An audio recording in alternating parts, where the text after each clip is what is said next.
திருவாதிரை களி செய்வது எப்படின்னு பார்க்கலாமா? 2 கப்பு புழுங்கல் அரிசியை பொன்னிறமாக வறுத்துக்கங்க. அரிசி நல்லா பொன்னிறமாயிடுச்சு. இந்த ஸ்டேஜில் 4 ஏலக்காய் போட்டுக்கலாம்.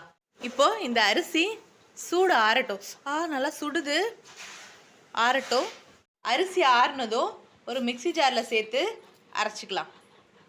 1/4 கிலோ வெல்லத்தை கம்பி பதம் வர அளவுக்கு காய்ச்சி வடிகட்டி எடுத்து வச்சுக்கலாம். ஒரு வாணலை வச்சு 2 கிளாஸ் தண்ணி ஊற்றி தண்ணி கொதிச்சதும் தண்ணியில் ஒரு பிஞ்ச் உப்பு போட்டுக்கலாம். இப்போது நம்ம அரைச்சி வச்சுருக்க அரிசி பவுடரை சேர்க்க போகிறோம். அரைச்சாச்சு. இப்போ தண்ணியில் கொஞ்சம் கொஞ்சமாக சேர்த்துக்கலாம். கட்டி இல்லாமல் கொஞ்சம் கொஞ்சமாக கலந்துக்காங்க.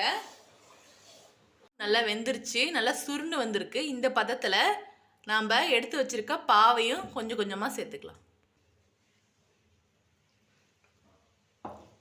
பாகையும் ஊற்றியாச்சு. ஒரு 3 ஸ்பூன் நெய் ஊற்றி அதில் முந்திரி பருப்பு போட்டுக்கலாம். எடுத்து வச்ச முந்திரி பருப்பையும் நம்ம களியோட சேர்த்துக்கலாம். துருவி காய்ச்சின நெய் இருக்கு இல்லையா, அந்த குண்டான்லேயே அதையும் வதக்கிக்கலாம். வச்சிருக்க தேங்காவையும் களியோட சேர்த்துக்கலாம். திருவாதிரை களி ரெடி. நல்லா சுருண்டு வந்திருக்கு பார்த்தீங்களா, வானலில் ஒட்டாமல். இந்த மாதிரி டைப்பில் தான் செய்யணும். திருவாதிரை களி ரெடி.